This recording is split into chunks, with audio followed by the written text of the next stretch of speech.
Nothing is more certain than that men are, in a great measure, governed by interest, and that even when they extend their concern beyond themselves, it is not to any great distance, nor is it usual for them, in common life, to look farther than their nearest friends and acquaintance. It is no less certain that it is impossible for men to consult their interest in so effectual a manner, as by an universal and inflexible observance of the rules of justice, by which alone they can preserve society, and keep themselves from falling into that wretched and savage condition, which is commonly represented as the state of nature. And as this interest, which all men have in the upholding of society, and the observation of the rules of justice, is great, so is it palpable and evident, even to the most rude and uncultivated of human race, and it is almost impossible for anyone, who has had experience of society, to be mistaken in this particular.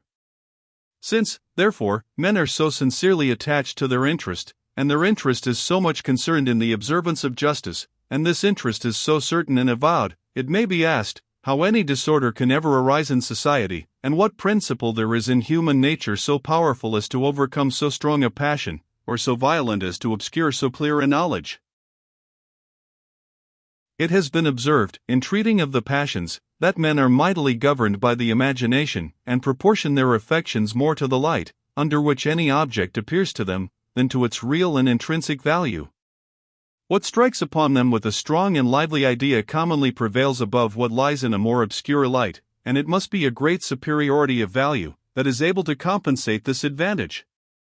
Now as everything that is contiguous to us, either in space or time, strikes upon us with such an idea, it has a proportional effect on the will and passions, and commonly operates with more force than any object that lies in a more distant and obscure light. Though we may be fully convinced that the latter object excels the former, we are not able to regulate our actions by this judgment, but yield to the solicitations of our passions, which always plead in favor of whatever is near and contiguous. This is the reason why men so often act in contradiction to their known interest, and in particular why they prefer any trivial advantage that is present to the maintenance of order in society, which so much depends on the observance of justice. The consequences of every breach of equity seem to lie very remote, and are not able to counterbalance any immediate advantage that may be reaped from it. They are, however, nevertheless real for being remote, and as all men are, in some degree, subject to the same weakness, it necessarily happens that the violations of equity must become very frequent in society, and the commerce of men, by that means, be rendered very dangerous and uncertain.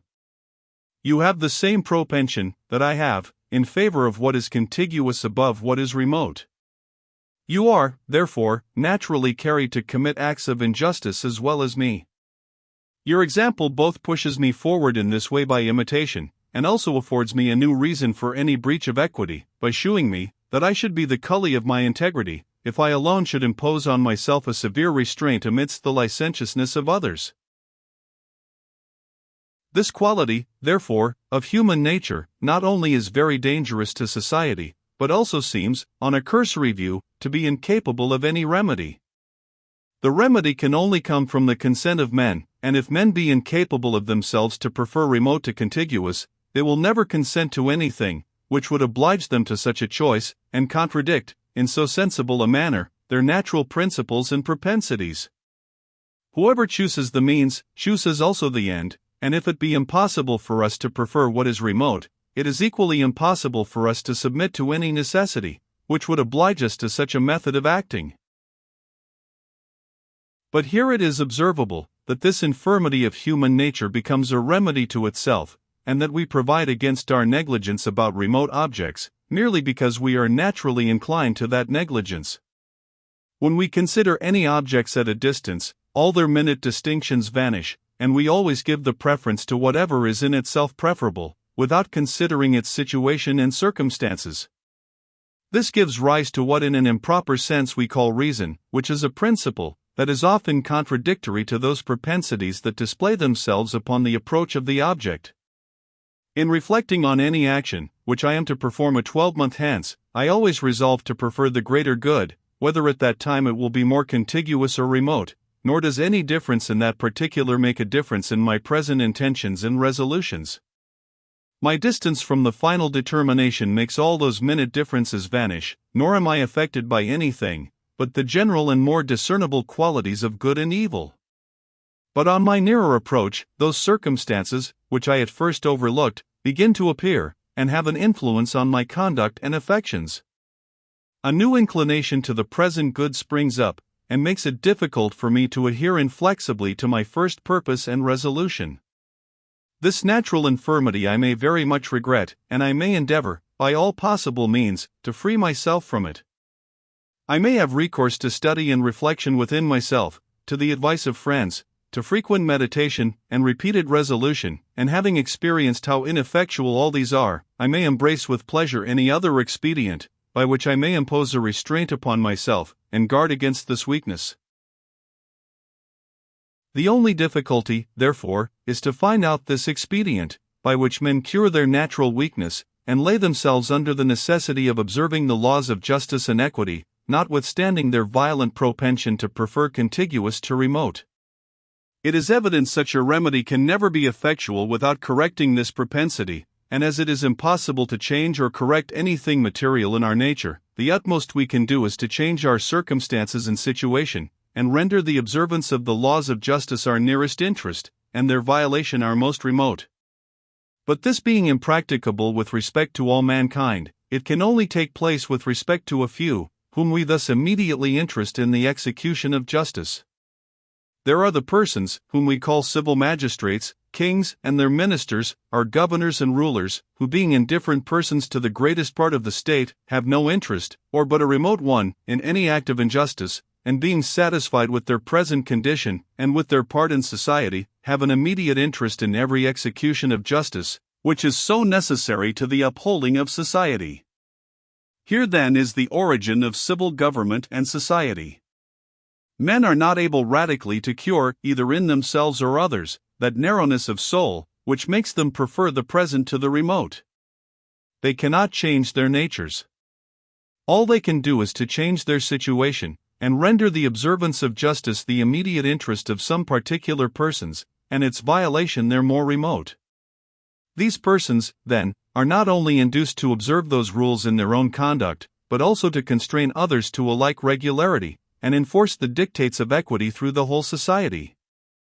And if it be necessary, they may also interest others more immediately in the execution of justice, and create a number of officers, civil and military, to assist them in their government. But this execution of justice, though the principal, is not the only advantage of government. As violent passion hinder men from seeing distinctly the interest they have in an equitable behavior towards others, so it hinders them from seeing that equity itself, and gives them a remarkable partiality in their own favors.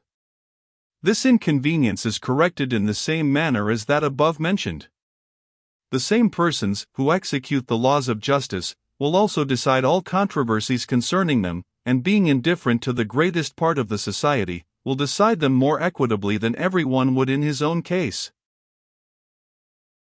By means of these two advantages, in the execution and decision of justice, men acquire a security against each other's weakness and passion, as well as against their own, and under the shelter of their governors, begin to taste at ease the sweets of society and mutual assistance. But government extends farther its beneficial influence, and not contented to protect men in those conventions they make for their mutual interest, it often obliges them to make such conventions, and forces them to seek their own advantage, by a concurrence in some common end or purpose. There is no quality in human nature, which causes more fatal errors in our conduct, than that which leads us to prefer whatever is present to the distant and remote, and makes us desire objects more according to their situation than their intrinsic value.